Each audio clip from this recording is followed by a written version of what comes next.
ಆಕಾಶವಾಣಿ ಕಲಬುರಗಿ. ಅಭಿಮಾನಿಗಳ ದೇವರಾದ ವರನಟ ಡಾ ರಾಜ್ಕುಮಾರ್ ಈ ಕುರಿತು ಕಲಬುರಗಿಯ ಹಿರಿಯ ಪತ್ರಕರ್ತರು ಹಾಗೂ ಸಾಹಿತಿಗಳಾದ ಮಹಿಪಾಲ್ ರೆಡ್ಡಿ ಮುನ್ನೂರು ಅವರಿಂದ ಭಾಷಣ.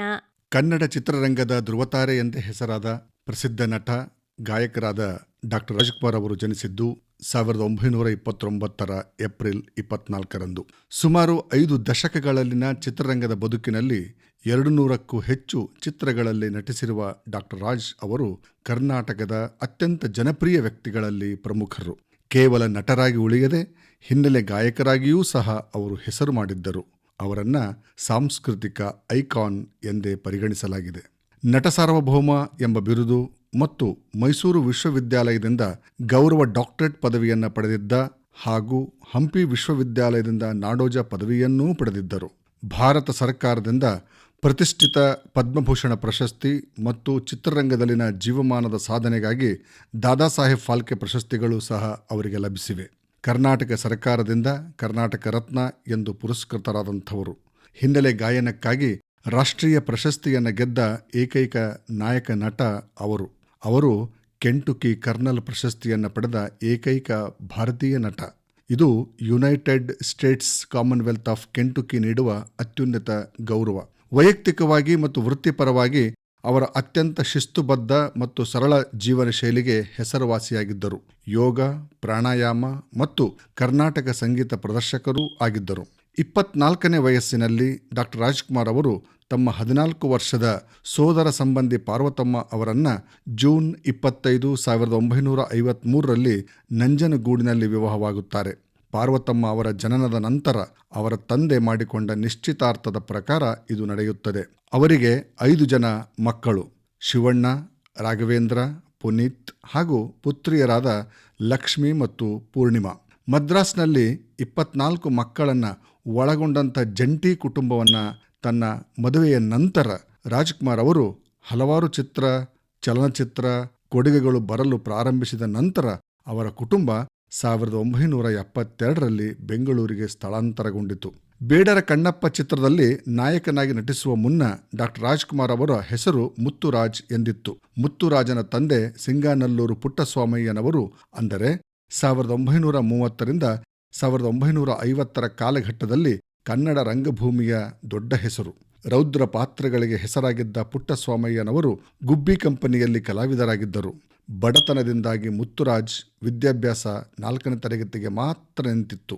ಗುಬ್ಬಿ ಕಂಪನಿಯೇ ಅವರಿಗೆ ವಿಶ್ವವಿದ್ಯಾಲಯವಾಯಿತು. ತಂದೆಯನ್ನ ನೆರಳಿನಂತೆ ಹಿಂಬಾಲಿಸಿದಂತಹ ಮುತ್ತುರಾಜ್ಗೆ ಅವರಿಂದಲೇ ತರಬೇತಿಯಾಯಿತು. ನಾಟಕಗಳಲ್ಲಿ ಸಣ್ಣ ಪುಟ್ಟ ಪಾತ್ರವನ್ನು ನಿರ್ವಹಿಸುತ್ತಿದ್ದರು. ರಾಜಕುಮಾರ್ ಜೀವನದಲ್ಲಿ ತಂದೆ ಬೀರಿರುವ ಪ್ರಭಾವ ಅಪಾರ. ಫಾಲ್ಕೆ ಪ್ರಶಸ್ತಿ ಪ್ರಕಟವಾದಾಗ ಅವರು ಮೊದಲು ನೆನಪಿಸಿಕೊಂಡದ್ದು ತಂದೆ ಹೇಳಿದ ಮಾತುಗಳನ್ನೇ. ಗುಬ್ಬಿ ಕಂಪನಿಯಲ್ಲಿ ಪುಟ್ಟಸ್ವಾಮಯ್ಯನವರು ಅಭಿನಯಿಸುತ್ತಿದ್ದಾಗ ಮುತ್ತುರಾಜುವಿಗೆ ಕೃಷ್ಣಲೀಲಾ ಎಂಬ ನಾಟಕದಲ್ಲಿ ಸಣ್ಣ ಪಾತ್ರ ದೊರಕಿತ್ತು. ಕೆಲ ದಿನಗಳ ನಂತರ ಪುಟ್ಟಸ್ವಾಮಯ್ಯನವರು ಗುಬ್ಬಿ ಕಂಪನಿ ತೊರೆದು ಎಂ ವಿ ಸುಬ್ಬಯ್ಯ ನಾಯ್ಡು ಅವರ ಶ್ರೀ ಸಾಹಿತ್ಯ ಸಾಮ್ರಾಜ್ಯ ನಾಟಕ ಮಂಡಳಿಗೆ ಸೇರಿದಾಗ ಅಕಸ್ಮಾತ್ತಾಗಿ ಮುತ್ತುರಾಜ್ಗೆ ಅಂಬರೀಷ ಎನ್ನುವ ನಾಟಕದಲ್ಲಿ ಅಂಬರೀಷನ ತಮ್ಮ ರಮಾಕಾಂತನ ಪಾತ್ರ ದೊರೆಯಿತು. ಅನಂತರ ಕುರುಕ್ಷೇತ್ರ ನಾಟಕದಲ್ಲಿ ತಂದೆ ಭೀಮನ ಪಾತ್ರವಾದರೆ ಮಗ ಅರ್ಜುನನ ಪಾತ್ರ. ರಾಜಕುಮಾರಿಗೆ ಇದು ಒಂದು ರೀತಿಯ ರಂಗತಾಲೀಮು. 1951ರಲ್ಲಿ ತಂದೆ ಪುಟ್ಟಸ್ವಾಮಯ್ಯನವರ ನಿಧನ ಬಂದೆರಗಿದ ಆಘಾತದಿಂದ ತತ್ತರಿಸಿದ್ದರು ಮುತ್ತುರಾಜ್. ಮತ್ತೆ ಗುಬ್ಬಿ ಕಂಪನಿ ಸೇರಿ ಭೂಕೈಲಾಸ ನಾಟಕದಲ್ಲಿ ಅಭಿನಯಿಸುತ್ತಾರೆ. ಗುಬ್ಬಿ ಕಂಪನಿ ಅಲ್ಲದೆ ಶ್ರೀ ಸಾಹಿತ್ಯ ಮಂಡಳಿ, ಶೇಷಾಚಾರ್ಯರ ಶೇಷಕಮಲ ನಾಟಕ ಮಂಡಳಿಯಲ್ಲಿಯೂ ರಾಜಕುಮಾರ್ 1 ವರ್ಷ ಸೇವೆಯನ್ನು ಸಲ್ಲಿಸಿದ್ದಾರೆ. 1942ರಲ್ಲಿ ಬಿಡುಗಡೆಯಾದಂತಹ ಭಕ್ತ ಪ್ರಹ್ಲಾದ ಚಿತ್ರದಲ್ಲಿ ಬಾಲನಟನಾಗಿಯೂ, 1952ರಲ್ಲಿ ಬಿಡುಗಡೆಯಾದ ಶಂಕರ್ ಸಿಂಗ್ ನಿರ್ದೇಶನದ ಶ್ರೀ ಶ್ರೀನಿವಾಸ ಕಲ್ಯಾಣ ಚಿತ್ರದಲ್ಲಿ ಸಪ್ತರ್ಷಿಗಳಲ್ಲಿ ಒಬ್ಬರಾಗಿ ಅಭಿನಯಿಸಿದ್ದ ಮುತ್ತುರಾಜ್ ರಂಗಭೂಮಿಯಲ್ಲಿ ಸಕ್ರಿಯರಾಗಿದ್ದರು. 1953ರಲ್ಲಿ ಆಗಷ್ಟೇ ಮದುವೆಯಾಗಿದ್ದ ಮುತ್ತುರಾಜ್ ದಂಪತಿಗಳು ನಂಜನಗೂಡಿನಿಂದ ಮೈಸೂರಿಗೆ ಹೊರಡಲು ರೈಲ್ವೆ ನಿಲ್ದಾಣದಲ್ಲಿದ್ದರು. ಅದೇ ಸಮಯಕ್ಕೆ ಎಚ್.ಎಲ್.ಎನ್. ಸಿಂಹ ಅವರು ಕೂಡ ಮೈಸೂರಿಗೆ ಹೋಗುವುದಕ್ಕಾಗಿ ಅಲ್ಲಿಗೆ ಬಂದಿದ್ದರು. ಅವರು ಮುತ್ತುರಾಜರನ್ನ ಚಿಕ್ಕಂದಿನಿಂದ ನೋಡಿದ್ದರು. ಅಂದು ರೈಲ್ವೆ ನಿಲ್ದಾಣದಲ್ಲಿದ್ದ ಆ ದಂಪತಿಗಳನ್ನು ಕಂಡು ಪ್ರೀತಿಯಿಂದ ಮಾತನಾಡಿಸಿ ಯೋಗಕ್ಷೇಮ ವಿಚಾರಿಸಿದ್ದರು. ಶಿವ ಕಣ್ಣಪ್ಪನ ಪತ್ರಕ್ಕೆ ಹೊಸ ನಟನನ್ನು ಹುಡುಕುತ್ತಿದ್ದ ಸಮಯ ಅದು. ಅಂದು ಕಟ್ಟುಮಸ್ತಾದ ಆಳು ಮುತ್ತುರಾಜ್ ಅವರನ್ನು ಕಂಡ ತಕ್ಷಣ ಇವನನ್ನೇ ಕಣ್ಣಪ್ಪನನ್ನಾಗಿ ಏಕೆ ಮಾಡಬಾರದು ಎಂಬ ಭಾವನೆ ಮೂಡಿತ್ತು.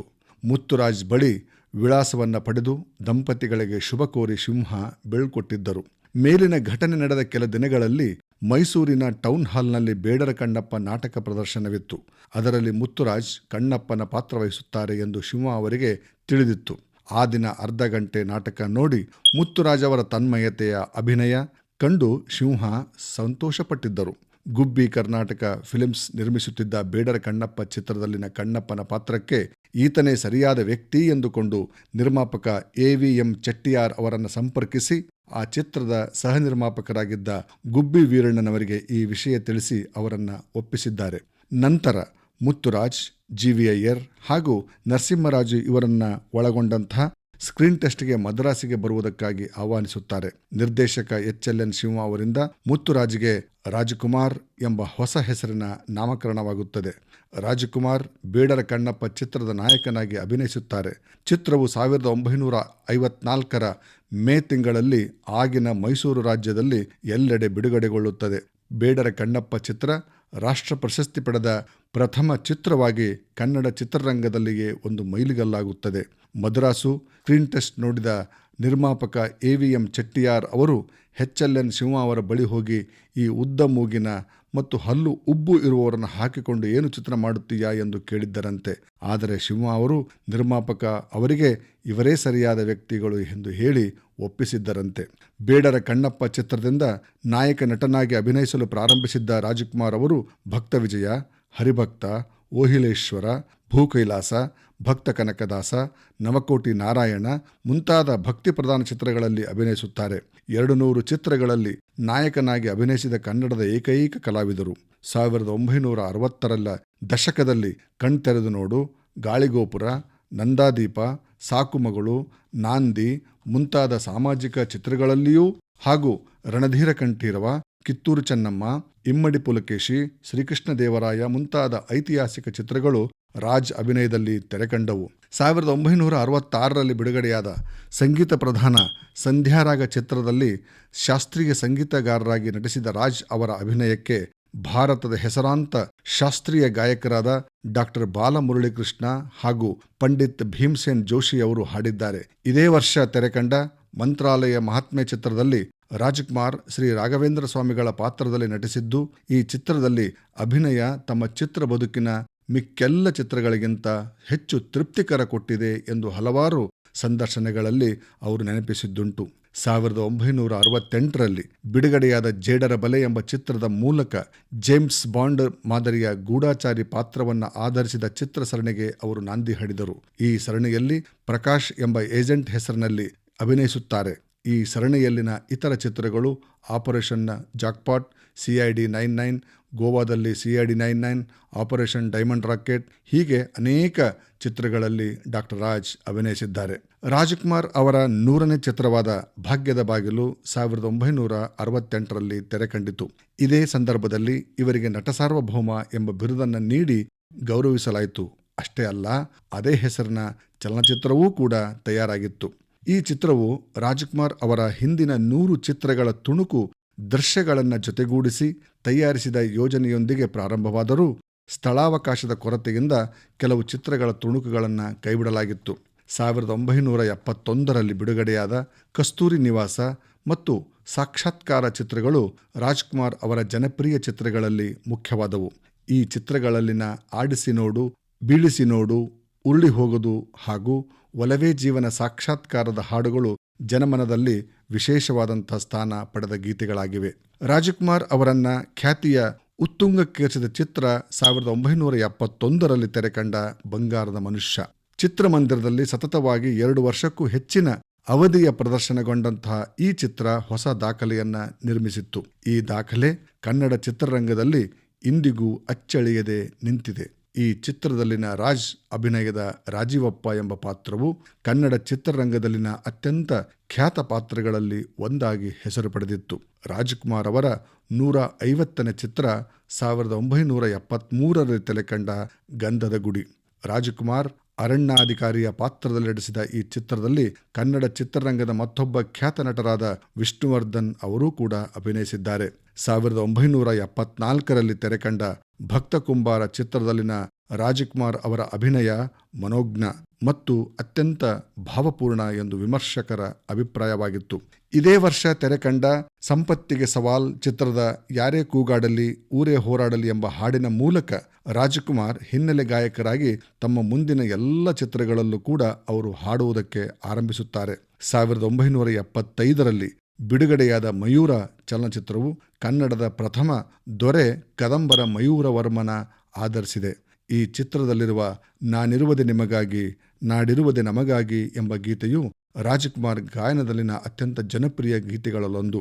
1976ರಲ್ಲಿ ಮೈಸೂರು ವಿಶ್ವವಿದ್ಯಾಲಯವು ರಾಜ್ಕುಮಾರ್ ಅವರಿಗೆ ಗೌರವ ಡಾಕ್ಟರೇಟ್ ಪದವಿಯನ್ನು ನೀಡಿ ಗೌರವಿಸುತ್ತದೆ. 1977ರಲ್ಲಿ ಬಂದಂತಹ ಸನಾದಿ ಅಪ್ಪಣ್ಣ ಚಿತ್ರದಲ್ಲಿ ಡಾಕ್ಟರ್ ರಾಜ್ಕುಮಾರ್ ಶಹನಾಯಿ ವಾದಕರಾಗಿ ಅಭಿನಯಿಸುತ್ತಾರೆ. ಈ ಚಿತ್ರಕ್ಕೆ ಅವಶ್ಯಕವಾಗಿದ್ದ ಶಹನಾಯಿ ವಾದನವನ್ನು ನುಡಿಸಿದವರು ಭಾರತದ ಪ್ರಖ್ಯಾತ ಶಹನಾಯಿ ವಾದಕರಾದ ಉಸ್ತಾದ್ ಬಿಸ್ಮಿಲ್ಲಾ ಖಾನ್. ಜಿ.ಕೆ. ವೆಂಕಟೇಶ್ ಅವರ ಸಂಗೀತದಲ್ಲಿ ಎಸ್. ಜಾನಕಿಯವರು ಹಾಡಿರುವ ಕರೆದರೂ ಕೇಳದೆ ಎಂಬ ಹಾಡಿನಲ್ಲಿ ಬರುವ ಬಿಸ್ಮಿಲ್ಲಾ ಖಾನರ ಶಹನಾಯಿ ವಾದನಕ್ಕೆ ಡಾಕ್ಟರ್ ರಾಜ್ಕುಮಾರ್ ಅಭಿನಯಿಸಿದ್ದಾರೆ. 1980ರ ದಶಕದಲ್ಲಿ ಸದಭಿರುಚಿಯ ಸಾಮಾಜಿಕ ಚಿತ್ರಗಳಾದ ಹಾಲುಜೇನು, ಚಲಿಸುವ ಮೋಡಗಳು, ಹೊಸಬೆಳಕು, ಶ್ರಾವಣ ಬಂತು, ಅನುರಾಗ ಅರಳಿತು, ಶ್ರುತಿ ಸೇರಿದಾಗ ಮುಂತಾದ ಯಶಸ್ವಿ ಚಿತ್ರಗಳು ತೆರೆಕಂಡವು. ಇದೇ ಅವಧಿಯಲ್ಲಿ ಡಾಕ್ಟರ್ ರಾಜ್ಕುಮಾರ್ ಅವರು ಅನಂತನಾಗ್ ಅವರೊಂದಿಗೆ ಕಾಮನಬಿಲ್ಲು ಚಿತ್ರದಲ್ಲಿಯೂ, ಶಂಕರ್ ನಾಗ್ ಅವರೊಂದಿಗೆ ಅಪೂರ್ವ ಸಂಗಮ ಚಿತ್ರದಲ್ಲಿಯೂ ನಟಿಸುತ್ತಾರೆ. ಶಂಕರ್ ನಾಗ್ ನಿರ್ದೇಶನದ ಕೆಲವೇ ಚಿತ್ರಗಳಲ್ಲಿ ಒಂದಾದ ಒಂದು ಮುತ್ತಿನ ಕಥೆ ಚಿತ್ರದಲ್ಲಿ ಡಾಕ್ಟರ್ ರಾಜ್ ಅಭಿನಯಿಸಿದ್ದಾರೆ. ತಮ್ಮ ಯೋಗಾಸನಗಳಿಗೆ ಹೆಸರಾಗಿದ್ದ ಡಾಕ್ಟರ್ ರಾಜ್ ಅವರ ವಿವಿಧ ಯೋಗಾಸನಗಳ ಭಂಗಿಗಳು ಕಾಮನಬಿಲ್ಲು ಚಿತ್ರದ ಮೂಲಕ ಬೆಳ್ಳಿತೆರೆಯ ಮೇಲೂ ಮೂಡಿಬಂದಿದೆ. 1983ರಲ್ಲಿ ಬಂದಂಥ ಕವಿರತ್ನ ಕಾಳಿದಾಸ ಡಾಕ್ಟರ್ ರಾಜ್ ಅವರ ಕಲಾ ನೈಪುಣ್ಯಕ್ಕೆ ಓರೆ ಹಚ್ಚಿದ ಚಿತ್ರ. ಈ ಚಿತ್ರದಲ್ಲಿ ಅವಿದ್ಯಾವಂತ ಕುರುಬನಾಗಿಯೂ, ಮಹಾಕವಿಯಾದ ಕಾಳಿದಾಸನಾಗಿಯೂ, ದುಷ್ಯಂತ ಮಹಾರಾಜನಾಗಿಯೂ ವಿವಿಧ ಪಾತ್ರಗಳಿಗೆ ರಾಜ್ಕುಮಾರ್ ಜೀವ ತುಂಬಿದ್ದಾರೆ. ಈ ಚಿತ್ರವು ಕನ್ನಡ ಚಿತ್ರರಂಗದ ಅತ್ಯಂತ ಯಶಸ್ವಿ ಚಿತ್ರಗಳಲ್ಲಿ ಒಂದಾಗಿಸಿದೆ ಅನ್ನುವುದಕ್ಕೆ ಅವರ ಅಮೋಘ ಅಭಿನಯದ ಕೊಡುಗೆ ಮುಖ್ಯವಾದದ್ದು ಎಂದು ವಿಮರ್ಶಕರ ಅಂಬೋಣ. ಡಾಕ್ಟರ್ ರಾಜ್ಕುಮಾರ್ ಅವರ 200ನೇ ಚಿತ್ರ 1988ರಲ್ಲಿ ತೆರೆಕಂಡ ದೇವತಾ ಮನುಷ್ಯ. ಈ ಚಿತ್ರದಲ್ಲಿ ಕನ್ನಡ ಚಿತ್ರರಂಗದ ಹೆಸರಾಂತ ನಟಿಯರಲ್ಲೊಬ್ಬರಾದ ಸುಧಾರಾಣಿಯವರು ಡಾಕ್ಟರ್ ರಾಜ್ಕುಮಾರ್ ಅವರ ಪುತ್ರಿಯಾಗಿ ನಟಿಸಿದ್ದಾರೆ. ಕನ್ನಡದ ಮತ್ತೊಬ್ಬ ಜನಪ್ರಿಯ ನಾಯಕ ನಟರಾದ ಅಂಬರೀಷ್ ಅವರ ಸಹೋದರರಾಗಿ ಒಡಹುಟ್ಟಿದವರು ಎಂಬ ಚಿತ್ರದಲ್ಲಿ ಅಭಿನಯಿಸಿದ್ದಾರೆ. ಸಾಮಾಜಿಕ ಕಳಕಳಿಯ ಚಿತ್ರಗಳತ್ತ ಒಲವು ತೋರಿದ್ದರು ಎಂಬುದಕ್ಕೆ ಈ ಚಿತ್ರಗಳೇ ನಿದರ್ಶನ. ಡಾಕ್ಟರ್ ರಾಜ್ಕುಮಾರ್ ಅವರು ಅಂದಿನ ಬಹುತೇಕ ಎಲ್ಲ ಜನಪ್ರಿಯ ನಾಯಕಿಯರೊಂದಿಗೆ ನಟಿಸಿದ್ದಾರೆ. ಎಂ.ವಿ. ರಾಜಮ್ಮ, ಆದ್ವಾನಿ ಲಕ್ಷ್ಮೀದೇವಿ, ಪಂಡರೀಬಾಯಿ, ಪ್ರತಿಮಾದೇವಿ, ಹರಿಣಿ, ಸಾಹುಕಾರ್ ಜಾನಕಿ, ಕೃಷ್ಣಕುಮಾರಿ, ರಾಜಸುಲೋಚನ, ಬಿ. ಸರೋಜಾದೇವಿ ಮುಂತಾದವರೊಂದಿಗೆ ಅವರು ನಟಿಸಿದ್ದಾರೆ. ರಾಜ್ ಭಾರತಿ, ರಾಜ್ ಲೀಲಾವತಿ, ರಾಜ್ ಜಯಂತಿ ಜೋಡಿ ಆ ಕಾಲಘಟ್ಟದಲ್ಲಿ ಅತ್ಯಂತ ಜನಪ್ರಿಯ ಜೋಡಿಯಾಗಿತ್ತು. ವೈಯಕ್ತಿಕ ಮತ್ತು ವೃತ್ತಿಪರ ಜೀವನದಲ್ಲಿ ಅತ್ಯಂತ ಶಿಸ್ತಿನ ವ್ಯಕ್ತಿ ಎಂದು ಹೆಸರಾಗಿದ್ದರು. ಅವರು ಪ್ರತಿದಿನ ಬೆಳಗ್ಗೆ ಮತ್ತು ಸಂಜೆ 1 ಗಂಟೆ ಕರ್ನಾಟಕ ಸಂಗೀತವನ್ನು ಅಭ್ಯಾಸ ಮಾಡುತ್ತಿದ್ದರು. ಅವರನ್ನು ಗಾನಗಂಧರ್ವ ಎಂದು ಕರೆಯಲಾಗುತ್ತಿತ್ತು. ಅವರ ಸಮಯ ಪಾಲನೆ ಮತ್ತೊಂದು ಗಮನಾರ್ಹ ಅಂಶವಾಗಿದೆ. ಪ್ರತಿದಿನ ಬೆಳಗ್ಗೆ 4 ಗಂಟೆಗೆ ಎಚ್ಚರಗೊಂಡು ಯೋಗ ಮತ್ತು ಪ್ರಾಣಾಯಾಮವನ್ನು ಮಾಡುತ್ತಿದ್ದರು. ಇದು ಅವರ ದೈಹಿಕ ಮತ್ತು ಮಾನಸಿಕ ಸದೃಢತೆಗೆ ಕಾರಣವೆಂದು ಹೇಳಲಾಗುತ್ತದೆ. ಯೋಗ ಪ್ರದರ್ಶನಗಳನ್ನು ಅವರ ಕಾಮನಬಿಲ್ಲು ಚಿತ್ರದ ಮೂಲಕ ಕೆಲವು ತುಣುಕುಗಳಲ್ಲಿ ನಾವು ನೋಡಬಹುದು. ಅವರು ಸಾಯುವ ಸಮಯದಲ್ಲಿ ಅವರ ಸೊಂಟದ ಗಾತ್ರ 32 ಆಗಿತ್ತು. ಈ ಫಿಟ್ನೆಸ್ ಅವರ ಯೋಗಾಭ್ಯಾಸಕ್ಕೆ ಕಾರಣವಾಗಿದೆ ಎಂದು ವೈದ್ಯರು ನೆನಪಿಸುವುದುಂಟು. ಅವರು ಪರದೆಯ ಮೇಲೆ ಮತ್ತು ಹೊರಗೆ ಧೂಮಪಾನ ಮತ್ತು ಮದ್ಯಪಾನವನ್ನು ದೂರವಿಟ್ಟವರು. ಅವರು ಸ್ವೀಕರಿಸಿದ ಪಾತ್ರಗಳು ಧೂಮಪಾನ ಮಾಡುವುದು ಅಥವಾ ಮದ್ಯಪಾನ ಮಾಡುವುದು ಅಥವಾ ಅವ್ಯಾಚ್ಯ ಶಬ್ದಗಳಿಂದ ಉಚ್ಚರಿಸುವ ಅಗತ್ಯವಿಲ್ಲ ಎಂದು ಖಚಿತಪಡಿಸಿಕೊಂಡವರು ಮತ್ತು ಈ ನಿರ್ಧಾರವನ್ನು ನಿಜ ಜೀವನದಲ್ಲೂ ಕೂಡ ಅವರು ವಿಸ್ತರಿಸಿದ್ದರು. ಅವರ ಡ್ರೆಸ್ ಕೋಡ್ ಯಾವಾಗಲೂ ಸರಳವಾದ ಬಿಳಿ ಧೋತಿ ಮತ್ತು ಶರ್ಟ್ ಅನ್ನು ಒಳಗೊಂಡಿತ್ತು. ಅವರು ತಮ್ಮ ಹೆಚ್ಚಿನ ರಜಾದಿನಗಳನ್ನು ತಮ್ಮ ತವರು ಗಾಜನೂರಿನಲ್ಲಿ ಕಳೆದರು. ಅಲ್ಲಿ ಅವರನ್ನು ನಂತರ ಅಪಹರಿಸಲಾಯಿತು. 1961ರಲ್ಲಿ ಅವರು ಬರ ಪರಿಹಾರಕ್ಕಾಗಿ ಹಣವನ್ನು ಸಂಗ್ರಹಿಸುವುದಕ್ಕೆ ಒಂದು ಆಂದೋಲನವನ್ನು ನಡೆಸುತ್ತಾರೆ. ತಮ್ಮ ಚಲನಚಿತ್ರ ನಿರ್ಮಾಪಕರನ್ನ ಯಾವಾಗಲೂ ಅನ್ನದಾತರು ಎಂದು ಕರೆಯುತ್ತಿದ್ದರು ಮತ್ತು ಅಭಿಮಾನಿಗಳನ್ನು ಅಭಿಮಾನಿ ದೇವರುಗಳು ಎಂದು ಆರಾಧಿಸುತ್ತಿದ್ದರು.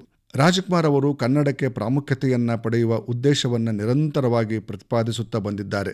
ಗೋಕಾಕ್ ವಾರಧಿ ಎಂದು ಜನಪ್ರಿಯವಾಗಿ ಕರೆಯಲ್ಪಡುವ ಗೋಕಾಕ್ ವರದಿಯನ್ನು ಆಧರಿಸಿ ಪ್ರಾಥಮಿಕ ಶಿಕ್ಷಣಕ್ಕಾಗಿ ಕನ್ನಡವನ್ನು ಕಡ್ಡಾಯ ಭಾಷೆಯನ್ನಾಗಿ ಮಾಡುವ ಆಂದೋಲನವನ್ನು ಮುನ್ನಡೆಸಲು ಕೇಳಲಾಯಿತು. ಅವರು ಚಳುವಳಿಯಲ್ಲಿ ಸಕ್ರಿಯರಾಗಿ ತೊಡಗಿಸಿಕೊಂಡರು ಮತ್ತು ಶೀಘ್ರದಲ್ಲೇ ಗೋಕಾಕ್ ಚಳವಳಿಯ ಹಿಂದಿನ ಶಕ್ತಿಯಾಗಿದ್ದರು. ಬೆಳಗಾವಿಯಿಂದ ಬೆಂಗಳೂರಿನವರೆಗೆ ನಡೆದಂಥ ರ್ಯಾಲಿಗಳಲ್ಲಿ ಅವರು ಮುನ್ನಡೆಯನ್ನು ನಡೆಸಿದ್ದರು. ಕನ್ನಡದ ಗೋಕಾಕ್ ಆಂದೋಲನದ ಮಹತ್ವದ ಬಗ್ಗೆ ಭಾಷಣಗಳನ್ನು ನೀಡಿದ್ದರು. ರಾಜ್ಕುಮಾರ್ ಅವರನ್ನು ನೋಡುವುದಕ್ಕಾಗಿ, ಅವರ ಭಾಷಣಗಳನ್ನು ಕೇಳುವುದಕ್ಕಾಗಿ ಲಕ್ಷಾಂತರ ಜನರು ಒಟ್ಟುಗೂಡುತ್ತಿದ್ದರು. ಈ ಚಳುವಳಿಯ ಶಕ್ತಿಯು ಸರ್ಕಾರವನ್ನು ಬಿಟ್ಟು ಕರ್ನಾಟಕದಲ್ಲಿ ಕನ್ನಡವನ್ನು ಕಡ್ಡಾಯ ಶಿಕ್ಷಣ ಭಾಷೆಯನ್ನಾಗಿ ಮಾಡುವುದಕ್ಕೆ ಕಾರಣವಾಯಿತು. ರಾಜ್ಕುಮಾರ್ ಅವರ ಸರಳತೆ ಮತ್ತು ಯಾವುದೇ ಪಾತ್ರವನ್ನು ಪರಿಪೂರ್ಣವಾಗಿ ನಿರ್ವಹಿಸುವ ಅವರ ಸಾಮರ್ಥ್ಯವನ್ನು ಅಮಿತಾಬ್ ಬಚ್ಚನ್ ಶ್ಲಾಘಿಸಿದ್ದರು. ಅನಿಲ್ ಕಪೂರ್ ಅವರು ರಾಜ್ಕುಮಾರ್ ಅವರನ್ನು ಎಲ್ಲ ನಟರ ಚಕ್ರವರ್ತಿ ಮತ್ತು ಭಾರತೀಯ ಚಲನಚಿತ್ರೋದ್ಯಮದ ಹೆಮ್ಮೆ ಎಂದು ಕರೆಯುತ್ತಾರೆ. ಗಿರೀಶ್ ಕಾಸರವಳ್ಳಿ ಅವರನ್ನು ಯಾವುದೇ ಮಾನದಂಡಗಳಿಂದಲೂ ಶ್ರೇಷ್ಠ ನಟ ಎಂದು ಕರೆದಿದ್ದರು. ರಾಜ್ಕುಮಾರ್ ಕನ್ನಡ ಚಲನಚಿತ್ರಗಳಲ್ಲಿ 200ಕ್ಕೂ ಹೆಚ್ಚು ಚಲನಚಿತ್ರಗಳನ್ನು ಪೂರ್ಣಗೊಳಿಸಿದಾಗ ಪಿ. ಲಂಕೇಶ್ ಅವರು 1988ರಲ್ಲಿ ವಿಶೇಷ ಪತ್ರಿಕೆಯನ್ನು ಸಂಪಾದಿಸಿ 200 ಚಿತ್ರಗಳ ರಾಜ ಎಂಬ ಶೀರ್ಷಿಕೆಯನ್ನು ನೀಡಿ ಅವರಿಗೆ ಅರ್ಪಿಸಿದ್ದರು. 1983ರಲ್ಲಿ ಪದ್ಮಭೂಷಣ, 1992ರಲ್ಲಿ ಜೀವನ ಚಿತ್ರದ ನಾದಮಯ ಈ ಲೋಕವೆಲ್ಲ ಹಾಡಿಗೆ ಅತ್ಯುತ್ತಮ ಪುರುಷ ಹಿನ್ನೆಲೆ ಗಾಯಕ ಪ್ರಶಸ್ತಿ, ಗಾಯನಕ್ಕಾಗಿ ಪ್ರಶಸ್ತಿ ಪಡೆದ ಏಕೈಕ ಭಾರತೀಯ ನಟ. 1995ರಲ್ಲಿ ದಾದಾ ಸಾಹೇಬ್ ಫಾಲ್ಕೆ ಪ್ರಶಸ್ತಿ, ಕನ್ನಡ ಚಲನಚಿತ್ರಗಳಲ್ಲಿ ತಮ್ಮ ಕೆಲಸಕ್ಕಾಗಿ ಇದನ್ನು ಪಡೆದ ಮೊದಲ ವ್ಯಕ್ತಿ. 2002ರಲ್ಲಿ NTR ರಾಷ್ಟ್ರೀಯ ಪ್ರಶಸ್ತಿ ಪಡೆದ ಮೊದಲ ಕನ್ನಡದ ನಟ. ನವೆಂಬರ್ 1, 2009ರಲ್ಲಿ ನಟನ ಪ್ರತಿರೂಪವನ್ನು ಹೊಂದಿರುವ ಅಂಚೆ ಚೀಟಿಯನ್ನು ಭಾರತದ ಕೇಂದ್ರ ಸರ್ಕಾರವು ಬಿಡುಗಡೆ ಮಾಡಿತ್ತು. ಆ ಗೌರವವನ್ನು ಪಡೆದ ಮೊಟ್ಟ ಮೊದಲ ಕನ್ನಡದ ನಟ ಎಂಬುದು ರಾಜ್ಕುಮಾರ್ ಅವರಿಗಿದೆ. ಏಪ್ರಿಲ್ 2013ರಲ್ಲಿ ಫೋರ್ಬ್ಸ್ ಇಂಡಿಯಾ ಭಾರತೀಯ ಸಿನಿಮಾದ ಶತಮಾನೋತ್ಸವದ ಆಚರಣೆಯ ಮುನ್ನಾ ದಿನದಂದು ಭಾರತೀಯ ಸಿನಿಮಾದ 25 ಶ್ರೇಷ್ಠ ನಟನಾ ಪ್ರದರ್ಶನಗಳ ಪಟ್ಟಿಯಲ್ಲಿ ಬಂಗಾರದ ಮನುಷ್ಯ ಚಿತ್ರದಲ್ಲಿ ರಾಜ್ಕುಮಾರ್ ಅವರ ಅಭಿನಯವನ್ನು ಸೇರಿಸಿತ್ತು. ಡಾಕ್ಟರ್ ರಾಜ್ಕುಮಾರ್ ಅವರ ಸಮಗ್ರ ಚರಿತೆ, ರಾಜ್ಕುಮಾರ್ ಅವರ ಜೀವನ ಸಾಧನೆಗಳ ಕುರಿತು ಅನೇಕರು ಪುಸ್ತಕಗಳನ್ನು ಬರೆದದ್ದು ನಾವು ನೋಡಿದ್ದೇವೆ. ಏಪ್ರಿಲ್ 24, 2017ರಂದು ಗೂಗಲ್ ಇಂಡಿಯಾ ಅವರು ಗೌರವಾರ್ಥವಾಗಿ ಗೂಗಲ್ ಡೂಡಲ್ ಅನ್ನು ಅರ್ಪಿಸಿತ್ತು. ಆ ಗೌರವವನ್ನು ಪಡೆದ ಎರಡನೆಯ ಭಾರತೀಯ ನಟ. ಜುಲೈ 2005ರಲ್ಲಿ ಕರ್ನಾಟಕದ ಮುಖ್ಯಮಂತ್ರಿಯಾಗಿದ್ದ ಎನ್ ಧರ್ಮಸಿಂಗ್ ಅವರ ನೇತೃತ್ವದ ಕರ್ನಾಟಕ ಸರ್ಕಾರವು ಬೆಂಗಳೂರು ಅರಮನೆಯಲ್ಲಿ ರಾಜ್ಕುಮಾರ್ ಅವರ 50 ವರ್ಷಗಳ ಸಾರ್ಥಕ ಸೇವೆಗಾಗಿ ಸಾರ್ಥಕ ಸುವರ್ಣ ಎಂಬ ಸನ್ಮಾನವನ್ನು ನೀಡಿ ಗೌರವಿಸಿತ್ತು. ಈ ಸಮಾರಂಭದಲ್ಲಿ ಇಡೀ ಕನ್ನಡದ ಚಲನಚಿತ್ರೋದ್ಯಮವೇ ದಂತಕಥೆಗೆ ಗೌರವ ಮತ್ತು ಗೌರವವನ್ನು ಸೂಚಿಸಿತ್ತು ಎಂಬುದು ಮೇಲ್ಪಂಕ್ತಿ. ಇದನ್ನು ಕನ್ನಡ ಚಲನಚಿತ್ರೋದ್ಯಮಕ್ಕೆ ರಾಜ್ಕುಮಾರ್ ಅವರ ಕೃತಿಗಳು ಮತ್ತು ಸೇವೆಗಳ ಸುವರ್ಣ ಮಹೋತ್ಸವದ ಅಧಿಕೃತ ಆಚರಣೆ ಎಂದು ಕರೆಯಬಹುದು. ಜುಲೈ 30, 2000 ರಾಜ್ಕುಮಾರ್ ಅವರ ಅಳಿಯ ಗೋವಿಂದರಾಜು ಮತ್ತು ಇತರ ಇಬ್ಬರನ್ನು ಗಾಜನೂರಿನಲ್ಲಿರುವ ನಟನ ಅರಮನೆಯ ಮನೆಯಿಂದ ವೀರಪ್ಪನ್ ಅಪಹರಿಸಿದ್ದ. ಒಟ್ಟು 108 ದಿನಗಳ ಸೆರೆವಾಸದ ನಂತರ ರಾಜ್ಕುಮಾರ್ ಅವರನ್ನು ನವೆಂಬರ್ 15, 2000ರಂದು ಯಾವುದೇ ಹಾನಿಯಾಗದಂತೆ ಬಿಡುಗಡೆಗೊಳಿಸಲಾಯಿತು. ಏಪ್ರಿಲ್ 12, 2006ರಂದು ರಾಜ್ಕುಮಾರ್ ತಮ್ಮ ನಿಯಮಿತ 20 ನಿಮಿಷಗಳ ನಡಿಗೆಯ ನಂತರ ಸದಾಶಿವನಗರದ ನಿವಾಸಕ್ಕೆ ಮರಳಿದ್ದರು. ಬೆಳಗ್ಗೆ 11:30ಕ್ಕೆ ಸಾಮಾನ್ಯ ವೈದ್ಯಕೀಯ ತಪಾಸಣೆಗೆ ಒಳಗಾಗಿದ್ದರು. ಮಧ್ಯಾಹ್ನ 1:50ಕ್ಕೆ ಅವರು ಸೋಫಾದಲ್ಲಿ ಕುಳಿತಿದ್ದಾಗ ತಮ್ಮ ಕುಟುಂಬದ ಸದಸ್ಯರೊಂದಿಗೆ ಫ್ಯಾನ್ ಅನ್ನು ನಿಧಾನಗೊಳಿಸಲು ಕೇಳಿಸಿಕೊಂಡರು. ತಕ್ಷಣವೇ ಕುಸಿದು ಬಿದ್ದರು. ವೈಯಕ್ತಿಕ ವೈದ್ಯರಾದಂಥ ಡಾಕ್ಟರ್ ರಮಣರಾವ್ ಅವರನ್ನು ಕರೆತರಲಾಯಿತು. ಅವರು 3 ನಿಮಿಷಗಳಲ್ಲಿ ಧಾವಿಸಿ ಬಾಹ್ಯ ಹೃದಯ ಮಸಾಜ್ ಮತ್ತು ಬಾಯಿಯಿಂದ ಬಾಯಿಗೆ ಪುನರುಜ್ಜೀವನವನ್ನು ಮಾಡಿದ್ದರೂ ರಾಜ್ಕುಮಾರ್ ಅವರನ್ನು MS ರಾಮಯ್ಯ ಸ್ಮಾರಕ ಆಸ್ಪತ್ರೆಗೆ ಕರೆದೊಯ್ಯಲಾಗಿತ್ತು. ಅಲ್ಲಿ ಮಧ್ಯಾಹ್ನ 2:05 ನಿಧನರಾಗಿದ್ದರು ಎಂದು ಘೋಷಿಸಲಾಗಿತ್ತು. ಅವರ 77ನೇ ಹುಟ್ಟುಹಬ್ಬದ 12 ದಿನಗಳ ಮೊದಲು ಅವರ ಸಾವು ಸಂಭವಿಸಿತ್ತು. ಅವರ ಕಣ್ಣುಗಳನ್ನು ಒಂದೇ ದಿನದ 2 ದೃಷ್ಟಿಹೀನ ವ್ಯಕ್ತಿಗಳಿಗೆ ದಾನ ಮಾಡಲಾಯಿತು. ರಾಜ್ಕುಮಾರ್ ಅವರ ನಿಧನದಿಂದ ದುಃಖದ ಸುರಿಮಳೆಯೇ ಆಯಿತು. ಮರುದಿನ ಶ್ರೀ ಕಂಠೀರವ ಕ್ರೀಡಾಂಗಣದಿಂದ ಕಂಠೀರವ ಸ್ಟುಡಿಯೋಗೆ ಮಧ್ಯಾಹ್ನ 12:30 14 ಕಿಲೋಮೀಟರ್ ದೂರದಲ್ಲಿ ಅಂತ್ಯಕ್ರಿಯೆಯ ಮೆರವಣಿಗೆ ಆರಂಭವಾಯಿತು. ಸುಮಾರು 2 ಮಿಲಿಯನ್ ಜನರು ಅವರ ಶವವನ್ನು ಹಿಂಬಾಲಿಸಿದ್ದರಂತೆ. ಮೆರವಣಿಗೆ ಸಂಜೆ 4:45 ಸ್ಟುಡಿಯೋವನ್ನು ತಲುಪಿತ್ತು. ಅವರ ದೇಹವನ್ನು ಸಂಜೆ 5:45 ಸ್ಟುಡಿಯೋಗಳ ಆವರಣದಲ್ಲಿ ಸರ್ಕಾರಿ ಗೌರವಗಳೊಂದಿಗೆ ಸಮಾಧಿ ಮಾಡಲಾಯಿತು. ನಗರದ ಇಸ್ಕಾನ್ ಮತ್ತು ಗಾಯತ್ರಿ ದೇವಾಲಯಗಳ ಪುರೋಹಿತರ ಮಾರ್ಗದರ್ಶನದಲ್ಲಿ ಅವರ ಹಿರಿಯ ಮಗ ಶಿವಣ್ಣ ಅವರು ಅಂತಿಮ ವಿಧಿವಿಧಾನಗಳನ್ನು ನೆರವೇರಿಸಿದ್ದರಂತೆ. ಡಾಕ್ಟರ್ ರಾಜ್ಕುಮಾರ್ ಅವರು ಇಲ್ಲದ ಈ 20 ವರ್ಷ, ಆದರೆ ಕನ್ನಡಿಗರ ಹೃದಯ ಸಿಂಹಾಸನದಲ್ಲಿ ಅವರೆಂದಿಗೂ ಅಮರರಾಗಿದ್ದಾರೆ, ನೆಲೆ ನಿಂತಿದ್ದಾರೆ ಎಂಬುದಕ್ಕೆ ನಾವೆಲ್ಲ ಹೆಮ್ಮೆ ಪಡುತ್ತೇವೆ. ಇದುವರೆಗೆ ಅಭಿಮಾನಿಗಳ ದೇವರಾದ ವರನಟ ಡಾಕ್ಟರ್ ರಾಜ್ಕುಮಾರ್ ಈ ಕುರಿತು ಕಲಬುರಗಿಯ ಹಿರಿಯ ಪತ್ರಕರ್ತರು ಹಾಗೂ ಸಾಹಿತಿಗಳಾದ ಮಹಿಪಾಲ್ ರೆಡ್ಡಿ ಮುನ್ನೂರು ಅವರಿಂದ ಭಾಷಣ ಕೇಳಿದಿರಿ.